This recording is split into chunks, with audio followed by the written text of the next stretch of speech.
Jerry Weiner has dedicated his life to empowering people with disabilities. His leadership and philanthropy with Bobby Dodd Institute, Jewish Family and Career Services, the Amit program, and many others has helped people with disabilities gain the support and opportunities they need to achieve their goals. Jerry is the consummate do-gooder. He likes to be involved in causes. He loves to help out. He's often very quiet and behind the scenes, but he's got great skills, real good wisdom, and is just a wonderful, helpful, honest, hardworking, great guy.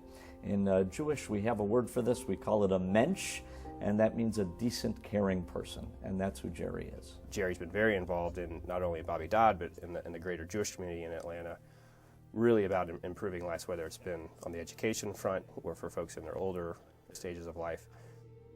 His main focus has not just been for one certain area, but just for improving the quality of life for lots of people. By training, I'm an accountant, and I did spend 4 years in public accounting. I spent 30 years then in the banking industry after that. In 2001, I retired, and when I did finally get off the road after 20 years and realized that I hadn't done anything in the area of charitable organizations, it was pretty much a natural for me to begin, especially in the area of people with developmental disabilities.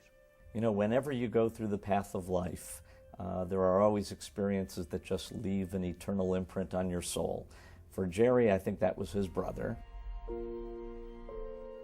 All of my life I watched our mother work very hard to try and provide services for Stephen and his peers. Keep in mind, Stephen was born in 1940, and the advice my parents got was put him away. And my parents refused to do that. So I guess I just grew up where this was an integrated part of the family, and it was just what we dealt with. I think the closeness of the family is because our mother always taught us that those were things that just were part of the deal. And we made sure that we carry on her legacy and her desire to make sure Steve's cared for. When Jerry and I were talking about what we could do for Steve's birthday, for the big 70, we thought, what does Steve like the most? He likes trains, and he likes baseball, and he likes Disney. We took a trip where we were on a train from San Francisco to Los Angeles.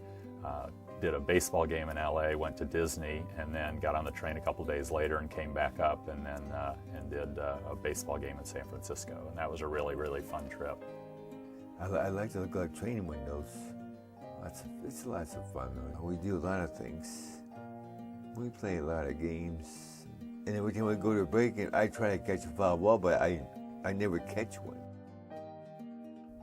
Jerry is just a guy that understands the idea of being part of the community and having a responsibility towards the community.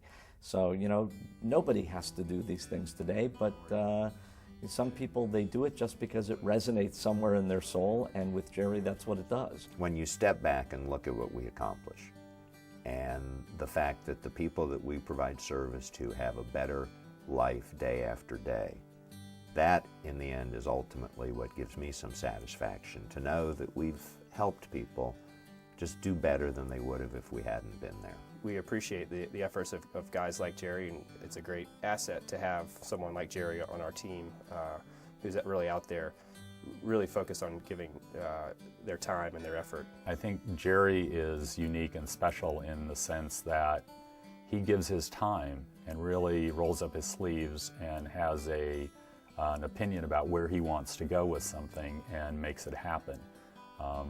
Again, you hear a lot of people who say, well, this should happen or that should happen. Jerry actually gets in there and makes it happen.